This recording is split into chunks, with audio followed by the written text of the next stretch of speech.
Hello and welcome to the Heart Now Hit Spurs Fans podcast. A podcast for a bunch of youths to all the youths around the world. And we are here Sunday night. And yesterday we were there under the lights, but it wasn't a result we expected. But it's been a bit of a mixed week, I think. But I'm joined by Kevin Dennis and Matt Eker. How you doing, boys? All right? Yeah, all good, mate. All good. Good. Yeah, Lee's off. We're chopping and changing, trying to get me involved sometimes because I can't do the Mondays at the moment. But yeah, it's I don't know about you boys, but we're going to jump straight into it. I think it's a bit of a mixed week. Like, we'll start with obviously the cup game on Wednesday. I don't know. I know you were there, Kev. I saw you down there.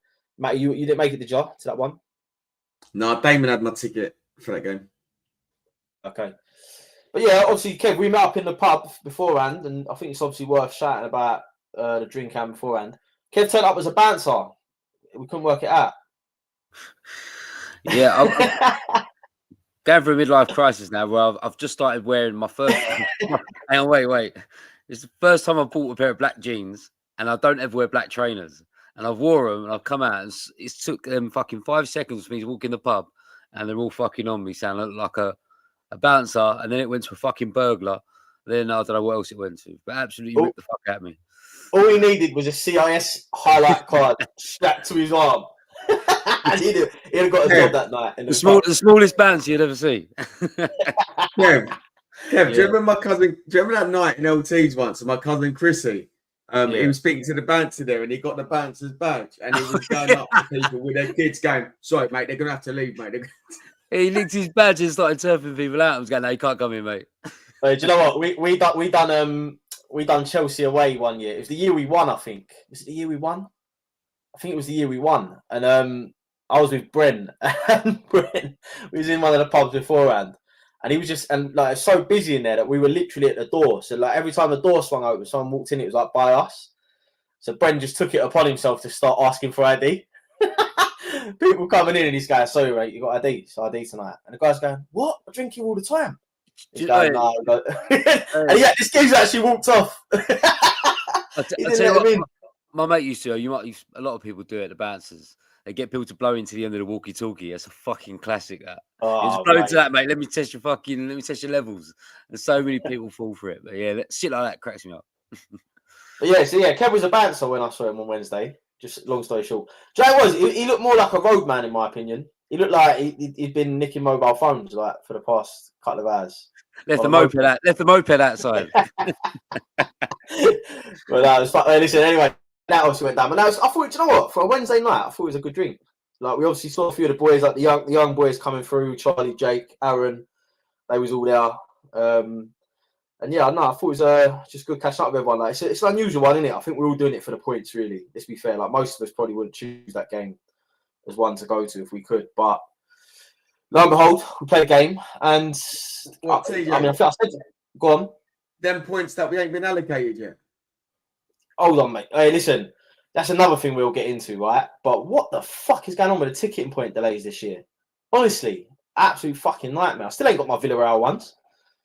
Anyway, so... Do you know what, though? That's pretty shit on them because we've got away games to apply for at the moment and them points should be on there.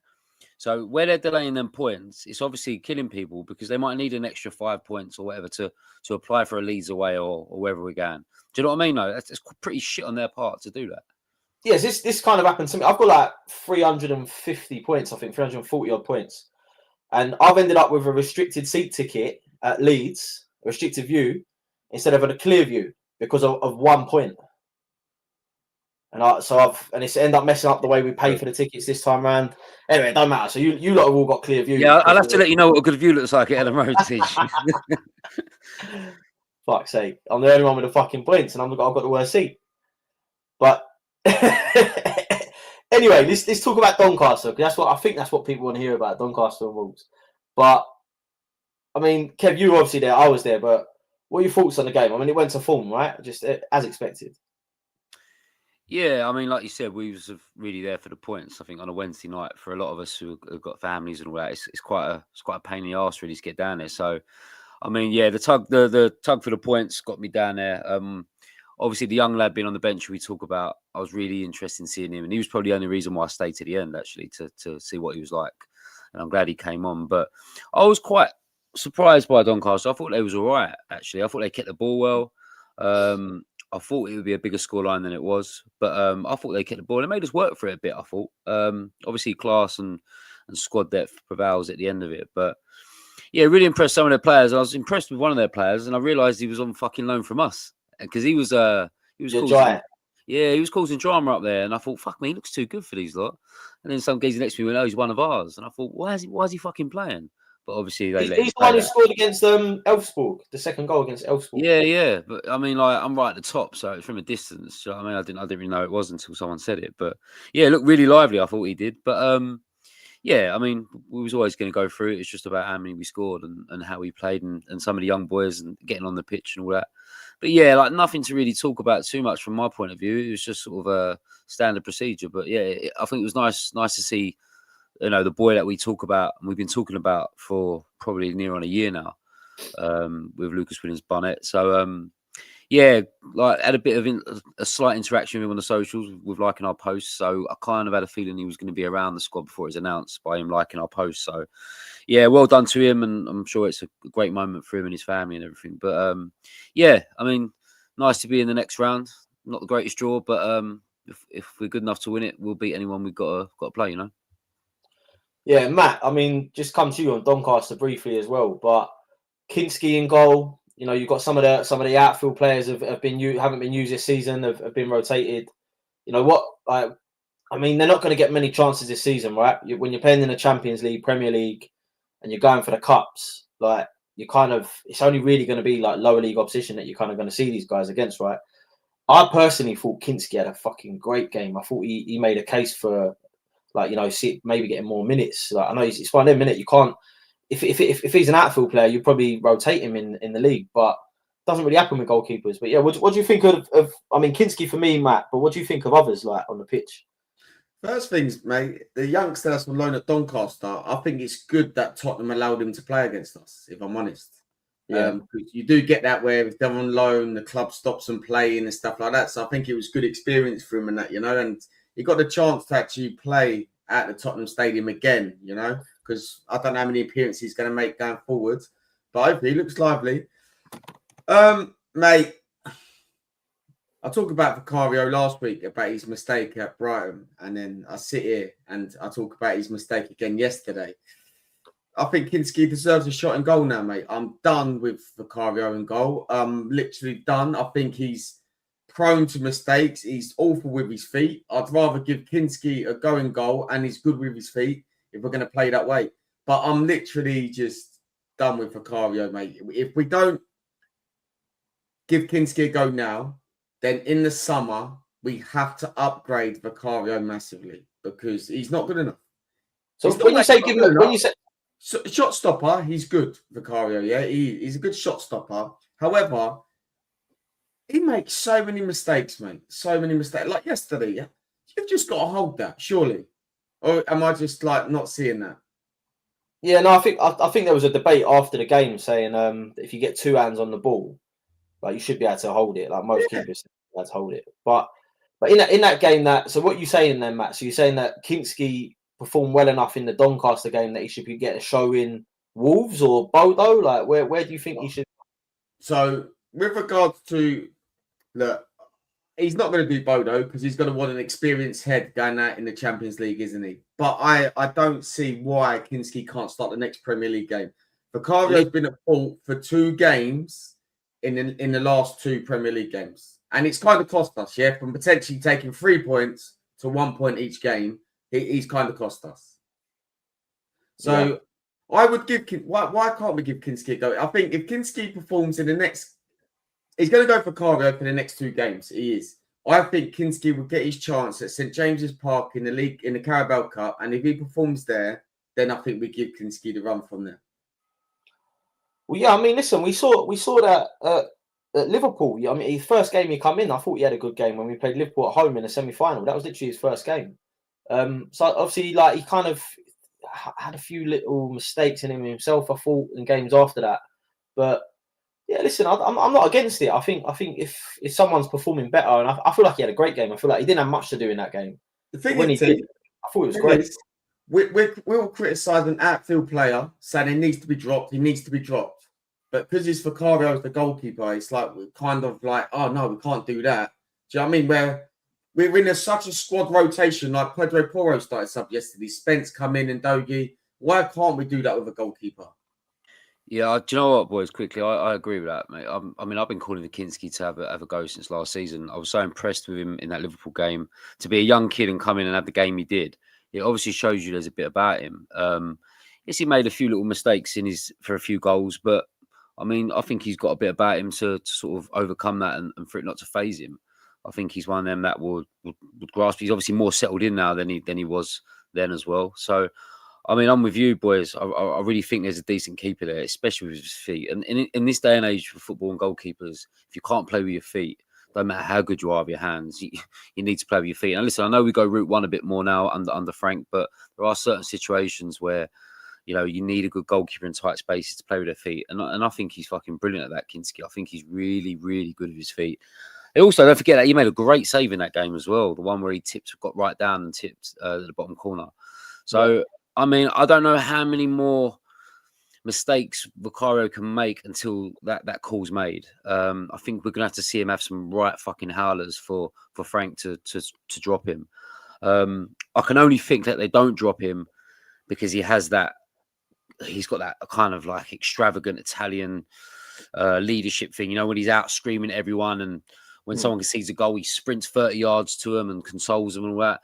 I mean, that stuff's great and all, but if you're making mistakes in your own goal, it don't really wash with me, and that sort of thing doesn't become as important. I need a goalkeeper who's going to be calm on the ball and not make mistakes.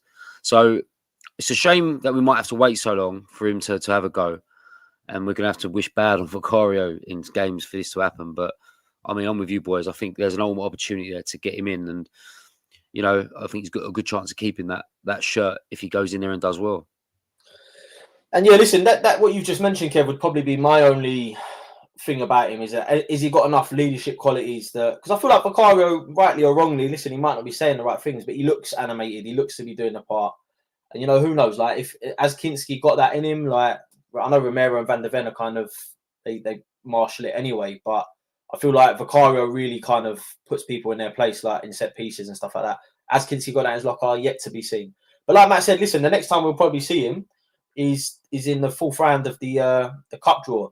I think personally, like just briefly talking about the draw, I think we got the hardest draw out of everyone.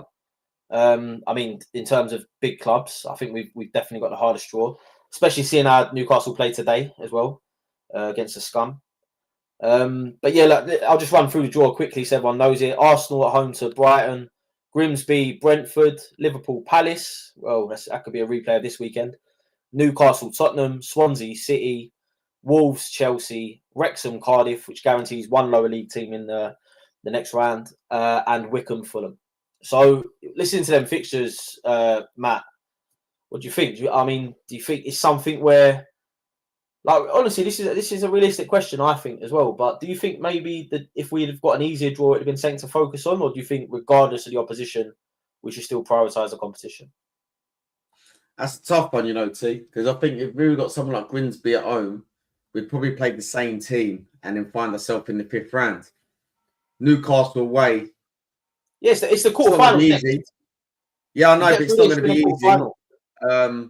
Are we going to go full whack for that cup? I don't think we are, especially when we've got Champions League games and Premier League games coming. Our aim is to get back into that top four this year. We need to get back into that top four. We can't be coming back through like winning the Europa League to get back into the Champions League. So I don't know, Matt. I don't know if that's a priority of ours. Right, I mean, well, at least I think we'll do it, but I don't think it's what the club at the start of the season are looking to do, and especially not only like 4 games in or whatever we are. I don't know if that's the ambition. For me, the ambition's got to be this cup or an FA Cup. You reckon we'll go full strength for this cup, Ken? I mean, I think they like to stick with goalkeepers. They like to have their cup goalkeepers, don't they? And listen, I think the squad's good enough to juggle now, but not weaken it too much in this sort of game. You can bring the odd 1 or 2 in, but to make a lot of changes in this game, for me, would be criminal. I just think there's a good chance of winning this domestic trophy, and I wouldn't want us to go up to Newcastle with a bit of a weakened side and get absolutely fucking thumped. I don't think it's any good for anyone. But I think this cup has to be a realistic target as well as European qualification, in my opinion. I think it'll be quite similar, but you'll have Dom Solanke probably come back in because he'll need the minutes roughly then. And you'll probably have Ramiro or Van der Ven come in and partner another centre like Danso. I don't think we'll go full whack for it. Yeah, I'm kind of with Kev on this. I think the new structure is looking for success. Like you basically you've changed your whole board structure. You've changed your chairman that's been there for a quarter of a century.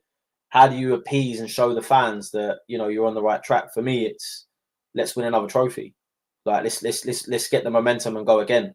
However, I don't think like you guys that it is as winnable as you think. I think if you look at the names still in the hat, I mean Chelsea fucking scraped through. I thought Liverpool were lucky to get through as well, but these are all teams. If we draw them away, I'm in my head. I'm like that's done instantly. Like as soon as we get Chelsea or Liverpool away, for me in a cup. I'm like, yeah, we ain't winning that. And so I think there's still a lot of big names in the hat, and they've all missed each other again in this round. So yeah, I don't know. I think if we get through this round, it's just going to be another hard team. But then we did that last year, right? We got to the semis after beating United and City, and then obviously we had United, City, and Liverpool. They were the draws that we actually got last year. So yeah, it's going to be tough, but who knows? It's like you say, it's another month away. We don't know what shape the team will be in, and hopefully by then we'd have had another 2 wins in the Champions League, and we'd be on to maybe be able to take the foot off the gas a little bit in the other competitions to play a decent squad. But that being said, the Premier League was back at the weekend. It was under the lights at White Hart Lane, or the Tottenham Hotspur Stadium as it's known these days, and on paper, that's a 3-pointer all day long. But we've got a shit record against Wolves. Fucking lost. I ain't beat them in 5. And lo and behold, I think anyone that saw my message on the Instagram will know how I feel about it. But it was a proper game of 2 hours. And I think we were lucky for the point in the end, Kev. I mean, I don't know. I know you were meant. I think you were due to go, but didn't go, Kev, in the end. But what's your take on that game? No, I went in the end. I mean, you did go. Yeah, I mean, on when I looked at this game on a Saturday night, I mean, you wanted my tickets for some people, and I was just like, I don't think I can give up a Saturday night, down at Spurs on the piss and all that. But there were so many tickets available, like in the league, especially the day of the game. And as the day went on Saturday, I've gone out in the morning, girls played football, been out, done some bits, got home, had some dinner, sat on the sofa, and I thought, I can't bother to go. I'm like, it must have been something on a Saturday night where people just didn't fancy going. And I mean, there was a lot of tickets, a lot of my mates' tickets flying about. And I think it's because a Saturday night is the kind of only night really that you can go out and enjoy yourself or go and see people and everything else. And I got that sort of vibe about 2 or 3 o'clock where I thought, I don't even fancy going down there. Fancy just getting a bottle of wine and staying in and having a takeaway, which is unlike me because I like to go to every game. But there was something about it where I didn't fancy going. So I stuck my tickets on the exchange, which I have never done. And they didn't go. So they was on there for about 2 or 3 hours. So about 5:30, I decided to go down there, and fuck me, by the end of the game, I wish I fucking stayed in and had that takeaway. Do you know what I mean? So, but yeah, there were people giving tickets away for free and everything, all on the socials of the ticketing sites. It was crazy. So yeah, like you said, Tej, it was a game, on paper that we should win. But I mean, we said in the group chats, this always happens with us when there's a. No, do you know what? I'll tell you when I did start to fancy to go. When I saw the results coming that afternoon, it became an even bigger game. So I thought, do you know what? We'll go down there. Should be a decent atmosphere down there, knowing that everyone's dropped points that Saturday. And it becomes like quite a must-win game anyway. But it just put so much more importance on it because we had a chance to go second. With Arsenal playing today, we didn't know what the result was going to be then. So that could have been a banana skin. So we could have been like quite high up there. And yeah, I mean, we have a group chat where we have a bit of negativity with our club, and sometimes it winds me up. And when people say when this was going to happen, the Dr. Tottenham thing, I was just like, fucking hell, boys, get behind them, for fuck's sake. Do you know what I mean? It's a new manager. This whole Dr. Tottenham thing might be gone. But no, they were fucking right. It was the worst performance I've seen in a long time. And I think the Bournemouth game was a bit different. We was off it at Bournemouth, but Bournemouth were really, really good. I just thought we were so bad that we made an average Wolves side look really, really good, and an average Wolves side that deserved the fucking win as well. If I was a Wolves fan coming out of there, I would have felt fucking sick of not winning that game, just for how poor we was. Disaster strikes again with us dropping points when we can actually capitalise. And really, really poor performance from every single player. I thought there weren't really a shining light for me in any of them. And luckily we managed to get out of jail with a decent strike at the end. But yeah, totally undeserved. And listen, the only positive I can see out of it is, again, we've played shit in a game and haven't lost. It's madness. And, you know, we're riding our luck. We've got a difficult game on Saturday as well. So, I mean, we can't turn up like that because we'll get hammered. But I don't know if anyone agrees with me, like, listening to this or you boys, but I find it's quite hard to watch at home at the moment. I seem to enjoy us away from home, and that shouldn't be like that. The home stadium should be a fortress. We should be smashing teams out of the park. But it's just something about at the moment where we're going on the front foot too much at home, and we're just a bit careless in possession. We don't really create nothing. Where away from home, we sort of soak it in, hit teams on the counter, and that play with a bit more freedom. But these home games are pretty tough to watch. And yeah, that one there was a real fucking tough one to watch. And yeah, a really poor performance from us. Yeah, I mean, both of you were in a group chat with me, and I fucking well lost my head during that game. Like, if anyone could play the voice notes to you I sent during the match, my head was gone. My head was gone with that performance. I watched the first half, and yeah, listen, we dominated the first half. I said this in the little Instagram clip, but we didn't really look like we were going to score. Like we created a few. I think Kudus at the back when he was off the bar. Like he got round the back and he come off the bar, and then obviously he had the one offside as well. I only thought we if I can remember rightly, I thought we only sort of come alive in the last sort of 15 minutes of that first half, and I thought we were really dominant then. But I thought for the big chunk of that first half, I didn't think we was that fucking great. That's why I was fucking half pissed and watching a different game. I just thought we put a lot of pressure on towards the end of that half, and then come out second half sloppy. And I thought we might come out second half how we finished first, but we really didn't. Yeah, I think we started quick as well, and then we had that little lull in the middle of the first half. I think we started really quick, and like you say, it picked up again when it felt like we were gonna, like we were just like had constant pressure on them. And I'm the same as you, Kev. I sat there and thought, all right, it's an okay half. Probably should have be 1-0 up at least by now, but we're not. So hopefully when we come out in the second half, we're going to turn it on. I didn't think at any point we were going to lose that game, or look like we were going to lose that game. And then lo and behold, they score from a set piece against the run of play, and we just fucking capitulated. When I say like we just lost. It was like all the energy got zapped from that entire team, and we were sloppy in passing. We were second to every ball. That's the most important thing for me. Yeah, lacked ideas for me as well. Lacked ideas massively. It just didn't look like the really assured team that we've been seeing from the start of the season. And I don't know, I just felt like players weren't playing for each other either. I felt like, you know, a couple of heads went down and then they all went down. There was no one really calling it back on, and like I thought players just got really sloppy. And listen, like I said again in that clip, we didn't deserve to get anything after that. I mean, we were okay in the first half. I thought we were the better team, but not good enough to beat the performance that Wolves put in the second half. Because come on, I think they scored that in like the 58th minute. We got half hour left of the game to be able to break them down, and we haven't done it. And it took something really special, like a little moment from Tell where he flicks the ball, and then Paulinho. That if he takes a second touch, like if he takes another touch there, that don't go in. It's only because he hits that first time with such precision and finds the bottom corner that goes in. And listen, well fucking class finish, and it deserves the plaudits it got. I mean, I want to know what his fucking diet is and his gym routine, because the guy's absolutely stacked as well. Mate, he took his top off and I covered the missus' eyes. I was like, don't fucking look at that. I was like, he was fucking ripped. I was like, mate, put your top back on. You make this. You know what? That was the first thing she said when I come in. She went, cool, ain't that Paulinho ripped? I was like, fuck hell. Sorting herself out while I was at football. Mate, Giz ain't got ounce of fat on him, mate. Fucking having him for dinner. You fucking wouldn't find any meat on him. Giz is literally. Do you know what, boys? Do you think we're getting a little bit too carried away, like where we are in the league and stuff like that under Thomas Frank and that? I get it that we're kind of in a good position, but we've played no one other than Man City away. We've played no one, and we're slipping up against Bournemouth. Matt, this was going to be my question to you. This is going to be my question to you, mate. Bournemouth, they played us off the park. Wolves played us off the park. Brighton, it's another mid-table team. We've dropped points in, yeah? West Ham, everyone's beating West Ham.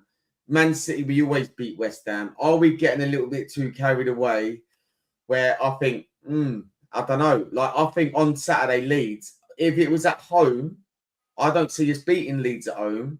But where we're going away, I think it's slightly different because we set up differently away from home. But at home, we lack them ideas. We can't put in them performances at home. And that crowd does not help that team one bit. One misplaced pass, the crowd's on their back. There is no atmosphere. There is no blaming the fan base, like that, the certain fan base, or let's say when we had loads of South Koreans at the stadium. Now they're not. Do you know what I mean? Like apparently now it's the die-hard fans there, and the atmosphere is still shocking.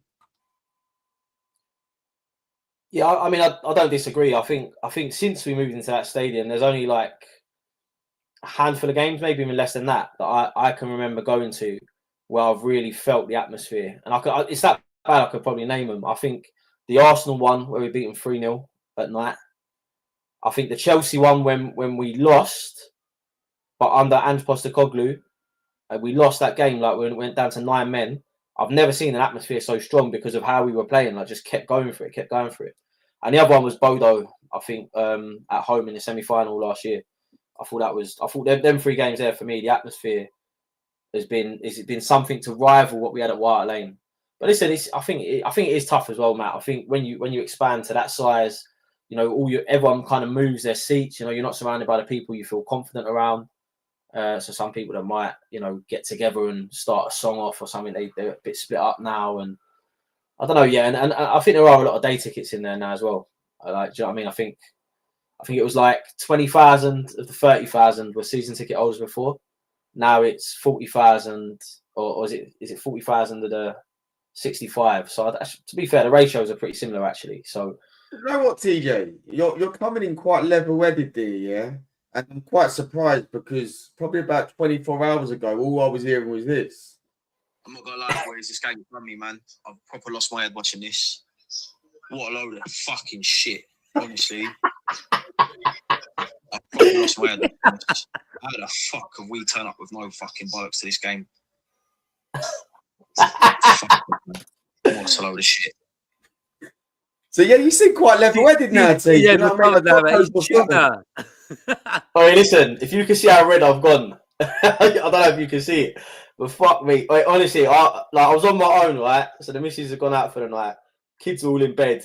I'm sitting there with a fucking large Domino's from a fat cunt these days, watching the game, and I just lost my head. I think the dog got sent out of the room and everything. It was bad. I was in a bad way watching that game yesterday.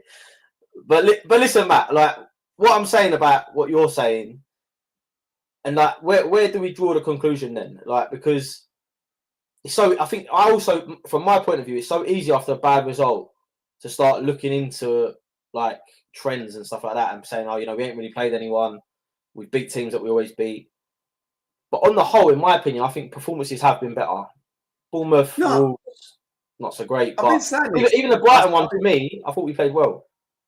I've been saying this. I think under Frank, we're playing a new way. And we're going to have these inconsistent performances. And I think we will have these probably until about November time because we're just adapting. Like first half yesterday, I thought we was all right.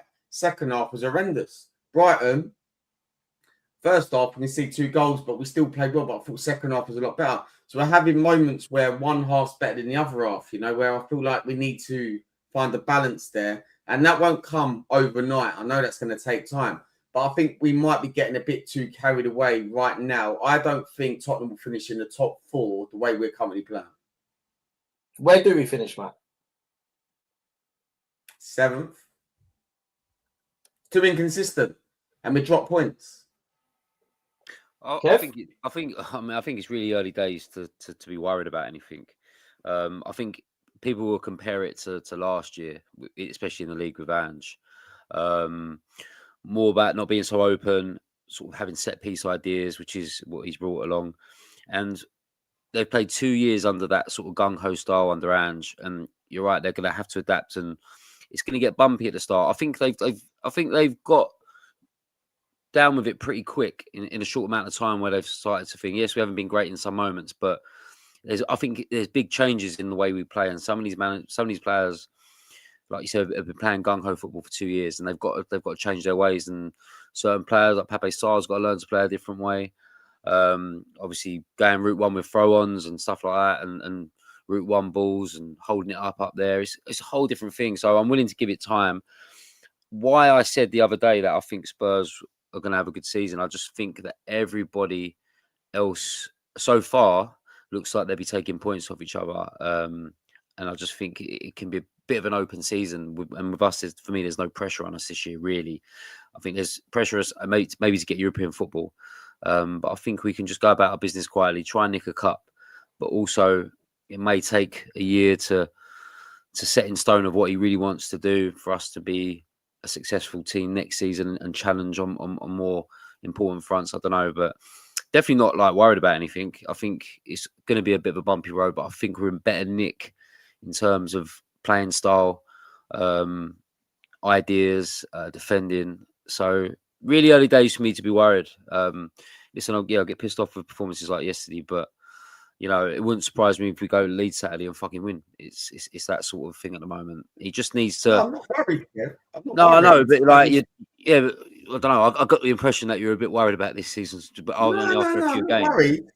No, not worried. I just think the league positioning at the moment it looks all right. But then I look at the teams we played, and is it like we should have picked up 3 points against Brighton? We should have picked up 3 points against Wolves. Well, I don't know. I don't know. Should you have picked up 3 points against Brighton? Brighton are a decent side at home. I mean, that's not one I'd look at. Okay, you take a point there, but Wolves and Bournemouth. Wolves, yeah, we shouldn't be slipping up against. No, I don't think we should be losing against homes of Bournemouth. I don't think we should be losing against any team in the league, if I'm honest, at home.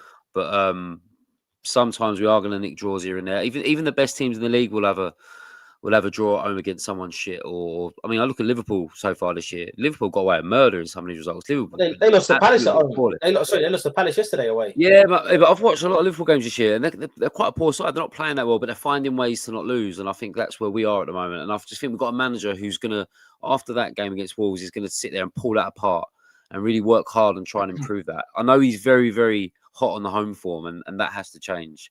But yeah, I mean, no one's paying. We're in a lot of competitions. Do you know what I mean? We're still probably a couple of top players away from being the finished thing. So yeah, just going to roll with it this year and see what happens. But I do think we're in better nick, and I do go into away games a bit more confident under Frank than I would have under Ange. Yeah, and on the note of away games, we've got 2 big away games coming up this week, 2 different competitions, and it's back to Bodo on Tuesday. We played these guys in the semi-final of the Europa League. We won both home and away against them, and here we find ourselves playing against them again in the Champions League now, in the league phase, the early stages of the competition. We pick up 3 points against Villarreal, which I thought was a hard-fought win. And now we go away back to the Arctic Circle. Kev, I'll start with you, mate. What's your thoughts on this game? How do you think it's going to go? Yeah, I mean, I'm assuming that they're taking this Champions League thing as really, really important, and it's a massive chance for us to get rid of that playoff by finishing that top 8 in the first part of it before it finishes in Jan or Feb or whenever it is. So with these games, I think we've probably got one of the best run of fixtures out of everyone. I think we've got really winnable games, and yeah, listen, if we're going to have a bit of a run after the first part of the Champions League, then we should be tucking teams away like Bodo and everything else.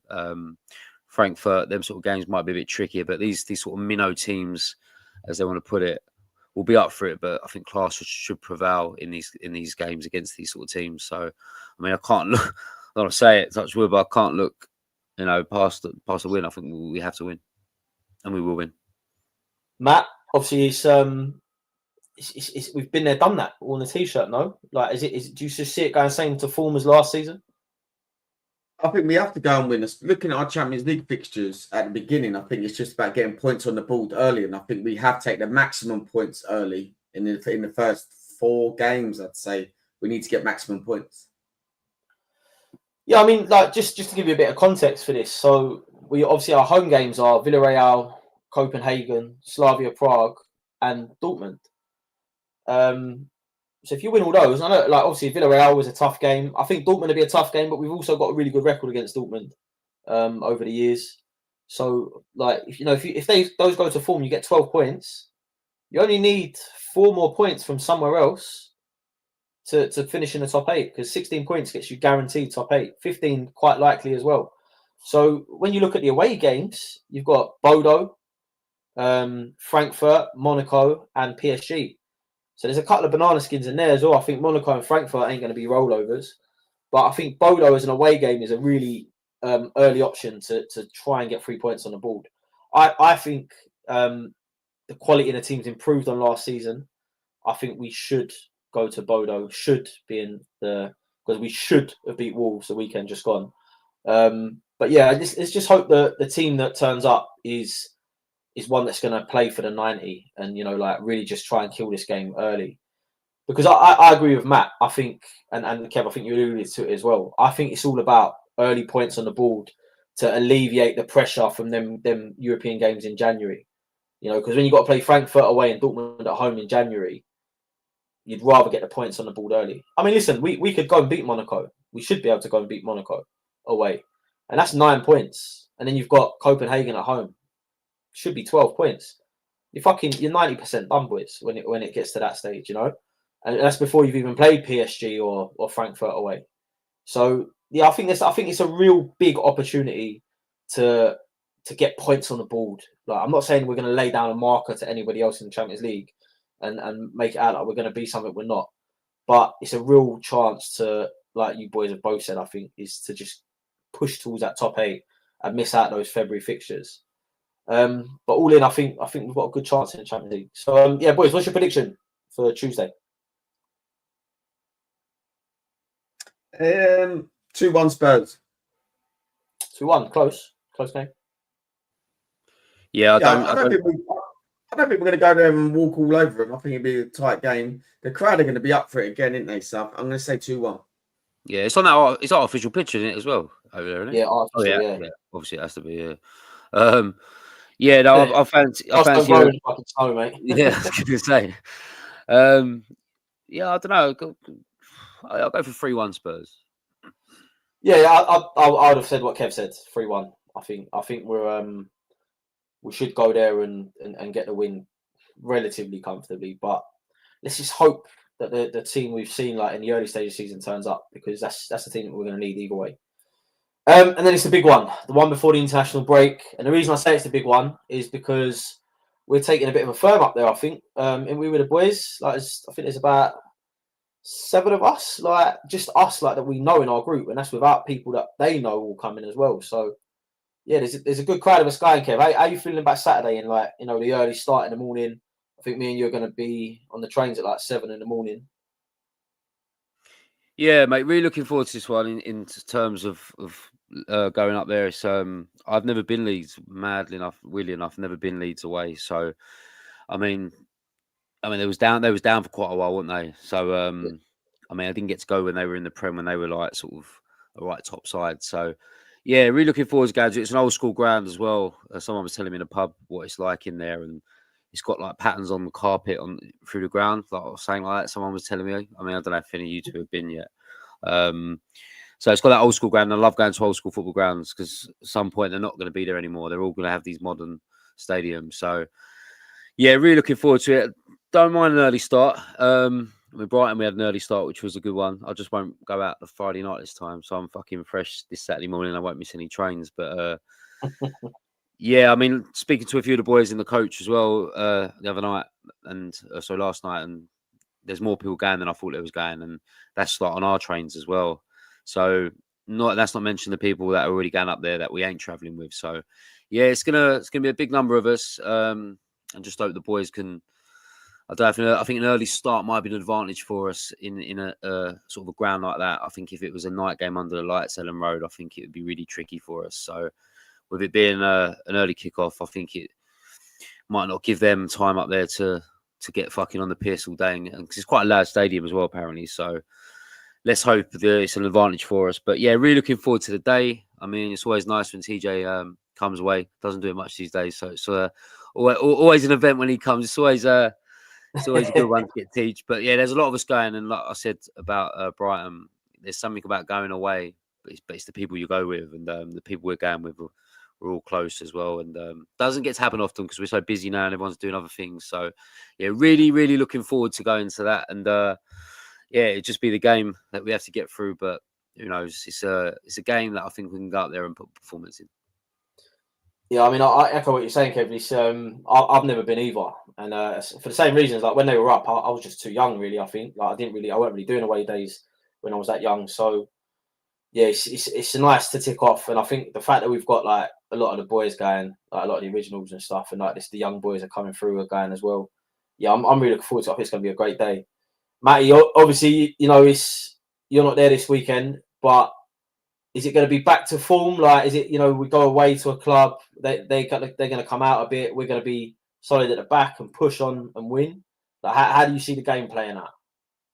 Yeah, mate, I'll catch the second half this Saturday, mate. I've got football coaching I've got a couple of games on Saturday, mate, so I'll catch the second half if I'm lucky, mate. You know what? I think we go there and beat Leeds. I think we'll score. I think we'll win 2-0. I think we'll score first. I think we'll score first. I'll pile on the pressure and we hit them on the counter attack later on in the second half. Yeah, I don't doubt. Kev, what do you think? You know what? Also, sorry, Kev. I think we have to beat Leeds because our fixtures after the international break is tough. So we have to go and beat Leeds, I feel. Yeah, I think we looked at these fixtures, didn't we, a couple of weeks back, and this cluster of fixtures, and with West Ham in there, this game especially, and think, you know, they're really winnable games before the big boys come along. And yeah, I mean, I'm expecting them to come at us. I think they only know one way up there, and that's get on the front foot, hit us with every tackle. Like I said, with the timing of the game, I just think it might take a bit of a sting out of it. But yeah, I'm expecting a bit of a goal fest. You know, I'm thinking there's going to be a few goals in it, and I think we'll just edge it. So I'm going to go 3-2 Spurs. Nice. Yeah, I'm kind of. I don't know. I think we'll nick it. I think it'll be one of them. I think they're going to get a goal. I don't see them not scoring. I think 2-1 for Spurs. But I agree with you lot, by the way, because I think the fixtures were. So obviously we've got the international break after this week, so we'll have a week off doing the pod after next week. But then we come back and it's I think it's Villa, Everton, Chelsea, United, all before then. These are just the Premier League games. So obviously I'm not even mentioned like, you know, the cup game with Newcastle. You've got Monaco in there as well. Another Champions League game in the middle of that as well. And then when we come back from the November international break, it's the big one. It's Arsenal away. So yeah, there's a tough run of fixtures coming up, both in all competitions after this week. So I think it's important. That's another reason I think it's important to try and win out the rest of the games before the international break. But yeah, it's going to be a good one. I think it's going to be a good one to be there because you know you never know with these teams whether they're going to be in the league for a long time or not. And on that note, I just wanted to have a little segment at the end of today's episode, just talking about games you wish you were at. So, you know, like there's a game that, you know, you either meant to go to or a game that happened and for whatever reason you couldn't get to it and it ended up being an absolute stonker or like one. And you just, in your head, you're like, I just wish I was at that game. I think there's some obvious answers which people might say that they couldn't make, but maybe think of the obscure ones. But yeah, Kev, shall I start with you? I don't know who wants to go first. It's a bit of pressure on you here for these. Yeah, is this Premier League based or is this any competition? I mean, the reason I say any competition, it can be any competition because obviously people go, "Oh, Ajax. I wish I was at Ajax." You know, like yeah, I could probably name you like one of each. I think if I could. Yeah, go on, yeah, let's do it. Yeah, we've got time. Go on. Yeah, obviously Ajax would be one. I can't think of any other game that abroad that I wish I was at. It was just I don't know if it was time off work or money or whatever it is, but I knew I had to pick between that and the final. So, and now you boys were over there in the bars and all that. That one stung a bit. And obviously, in moments like that, you want to be with your pals and have that elation with them, especially when you've been gambling with them for so many years. And I was sort of stuck on my sofa with a sleeping child at the time. So, yeah, that one game is one that sticks out. Premier League one, I think lose the Chelsea game with Harry Kane when he come on the scene, when I lost the season ticket on the way to the ground. That one was a fucking killer because I remember being in the Bill Nick when the goals were going in. I felt sick because I wanted to be in there. And I mean, people know me. I fucking hate Chelsea. So that'd have been nice. 5-3 on New Year's Day. Was that New Year's Day one? 5-3 yeah. Yeah. Yeah, and then on the way out of there, I lost my ticket, ended up in a scuffle with some old Bill and got fucking trodden by a police horse as well. It was a fucking nightmare of a night. And then hobbled into the Bill Nick and you lot are fucking in the ground going mad. And yeah, that one sticks out. And Man United, the last game of the season, a home one, the final game at the Lane. Yeah, I got a bit greedy that day and regret that one massively, not to have been there. Obviously, I didn't know everyone was going to get on the pitch and whatnot. I just...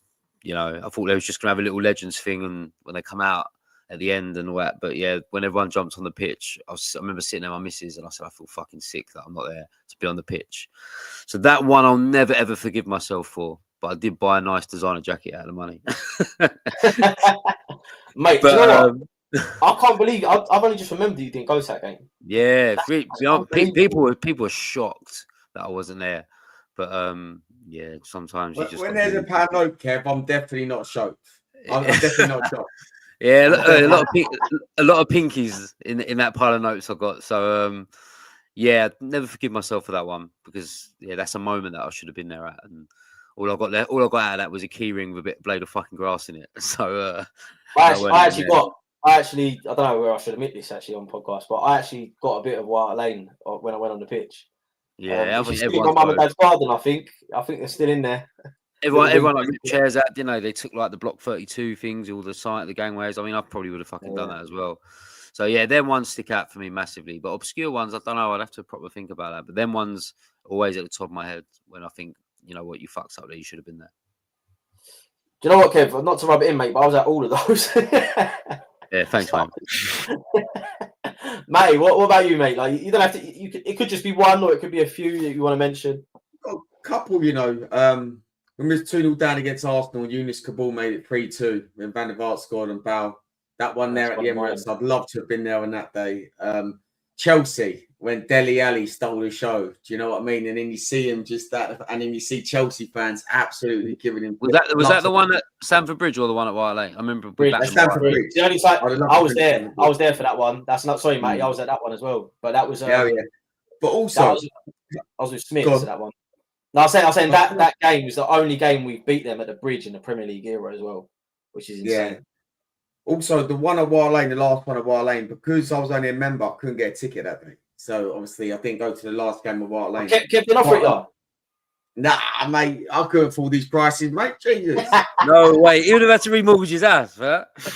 But tell you another one, boys, right? It's a strange one. Even though we was in Bilbao, I still would have loved to spend that day in the Tottenham Stadium that day when you watch videos and it unfolds on the pitch at Tottenham Stadium when we won Europa League. I still wish I was there. I don't agree with that, man. No, Kev, I love Bilbao, but I wish I was at both. I mean, I know. I'll tell you, it ain't really a game, but the parade I was gutted I missed as well. I mean, because we got the flight back late. That thing we missed it, and watching the videos and the drones and everything when I got back was quite hard to watch. But I mean, no one knew they was going to do it. It was stupid that they done it so quick as well. I was straight after the final because we were supposed to do it on the Monday. Everyone thought, yeah, that parade was a bit of a fucking tough one to swallow. But when my boy said to me on the plane home, he was like, "Don't worry about it, Daddy. We was at the final, so nothing will beat that." And he's probably right. But as a parade for memories, my missus took my daughter for us, even though me and Cody, my boy, were in Spain. So my daughter went to it. So glad one of us went to it. But yeah, I'd like to have been there with the kids for that. Yeah, I mean, you lot are making me feel a lot better because I was at a lot of these that you lot have said you wish you was at. But someone in the chat, so just Matty just flashed it up. Wigan 9-1. Agreed to go for lunch around the wife's aunt's. I mean, yeah, that's a tough one. That's a Do you know tough what, one. man? I've got, you know, we obviously lost Ray, one of our good mates, a few years ago, and he never went to a Spurs match. He was a big Spurs fan, but he just one of them, just never went in. Always was drinking the pubs, and that Wigan game was the only game he ever went to, and I was with him. So that one is a. I know I've gone off subjects here about ones we push with that, but that's a real emotional one for me because to witness 9 goals with one of your close mates or your best mate at that time, it was like, you know, and he's not here no more. So yeah, that Wigan one's tears me up a bit when I think about it. It's a good. So yeah, for me, I mean, sorry, just want to say on that note, yeah, fucking, it's emotional. Like when you can tie games to emotions, which I do a lot, by the way, as well. I think that's so important, man, and it's incredible that football has that impact on you, and like I say it all the time, like there's nothing like football when it comes to remembering how you. It's a bit like the Stefan Delmat thing, Tej. When we posted that, when I posted the thing about my dad, it's like, yeah, I have really like sort of blurry memories of games with my dad, but there are certain moments, and that one player who's on loan for us for only 22 games gave me a moment that I'll always remember being with my dad. And so every time I see that goal, how it might not be relevant to a lot of people, even though it was a fucking great goal. Yeah. When that ball went in, I'll always have that memory, and it's a trigger. And I'm not the only one who goes through things like that, but yeah, it gives you those special moments, you know. Oh, 100%. There's a couple, and Kev, there's one that you're with me on actually, and it's the one where we don't talk about it. The Real Madrid 1-1 away at the Bernabeu. Yeah, that one was a killer. Actually, I can't believe I didn't think of that one. So yeah, that's one of mine. Like, I was there that day, boy. Say again? That day. Yeah, I was there that day. It was good, mate. It was like probably one of the best. You enjoyed the game, mate? Was it good? Oh, Kev, it was unreal, mate. Unreal. Oh, fuck it. That story will come out. I feel like it's a little bit like the fishing trip in this podcast. You know, the fishing trip with Gavin Stacey.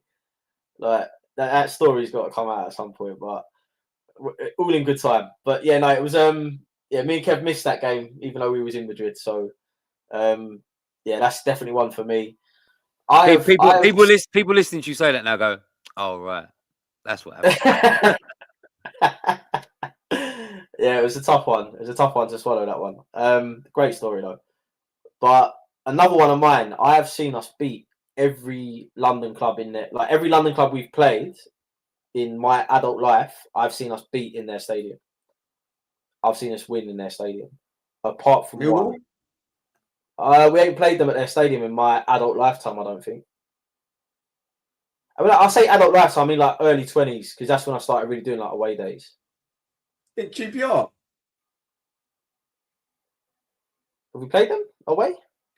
Pre-season friendly, didn't we, last year? Where did we win that? Kev, you went to it. Fuck knows. I don't. Right, you're going to get me into it now. I can definitely check, but from what I know, teams that every away game I've been to, every time we've played another London club away, and I've managed to get to it, we've won at least once. But not against the scum. And I had the option to go to the League Cup game where Dele Alli chipped him and we beat him 2-1 in the cup. And I said no because I had something else on that night. And I decided to go to the Premier League away game instead where they beat us, like I think like 2-0 or something. So I've been a couple of times and I've still yet to see us win.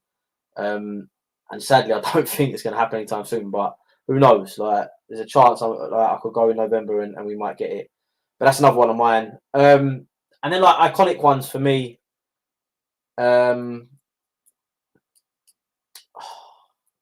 Like in history, I'd love to have been at like, I don't know if it's nostalgia because I was at 25 Bilbao, but I feel like I'd love to have been at like the 84 UEFA Cup final. Like just I don't know, just the comparison of the two now. Like, I feel like that would be yeah, amazing. No, I agree with that. You know when like the Spurs put the vignettes on the screens before games, and I watch the crowd go mad. You know where it's all like sort of standing and everything else, and I just think, what would it have been like to watch us win a cup double or watch us win a UEFA Cup in a stadium and all that. But yeah, it's just the way. I mean, life was different back then as well. So it was, you know what I mean? It would have been nice to be our age now, how we are back then. I always think about that. And I'd love to, how we go on now, we would have been great in the 70s and 80s, I think. We probably would have got fucking banged up. But I look at them. I look at the way the crowd was and all that, and the drinking culture even more back then. I just think, yeah, you know what? I really wish we went to them games. And '84 is a perfect example for that. That's one. It's a great shout. I mean, we have got a living inspiration we can rely on in Yip Yak when he talks about Spurs winning it as a non-league club in 1901. So we can always refer to him for stuff like that. I hope you're listening, Yip Yak. But boys, yeah, listen, it's a big week ahead.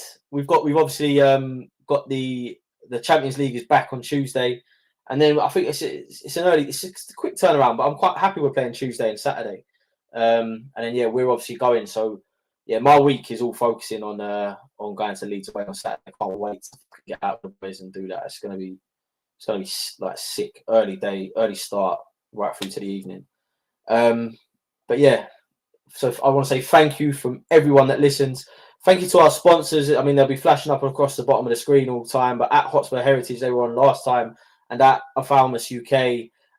Please check out their websites. They do very different things. So at Hotspur Heritage, they do all the prints that they were talking about last week, and Ophthalmus is all to do with the eyesight side of things. Please look into those.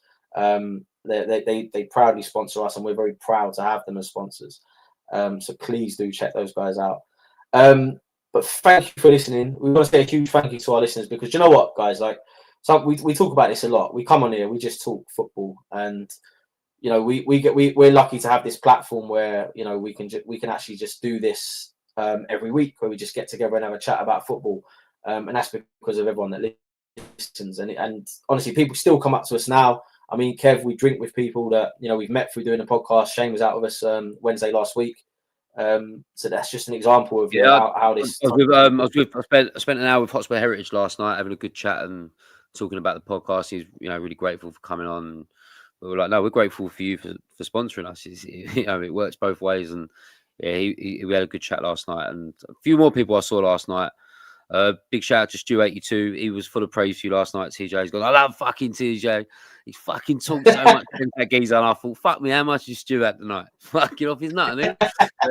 I'll give him a score when I see him. I love. Yeah, you owe Stu a pint, because I've shouted him out as well. But yeah, that's the bit that I love doing, and I said before, we have quite a lot of our own mates, and we have quite a big network within ourselves, but it's got even bigger now because of the podcast and going away with different people now and making new mates and meeting people through them. It's just made it, I think, more of an enjoyable experience to follow Tottenham than it was before. And it was great before, but it's even better now. And that's because, like you said, Tej, people support us and listen.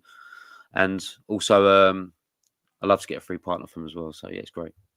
And listen, I can't say it better myself. But if you are listening to us for the first time and you're wondering, how do I get access to these guys' contents, or how do I fucking find them and block them so I never hear them again? We are on all your socials. We're on Instagram, TikTok, Facebook, X, which is formerly Twitter. And of course, we're on all your pod platforms as well. So wherever you listen to podcasts, you'll find us there. Do search for Hark Now Here Spurs Fans Podcast.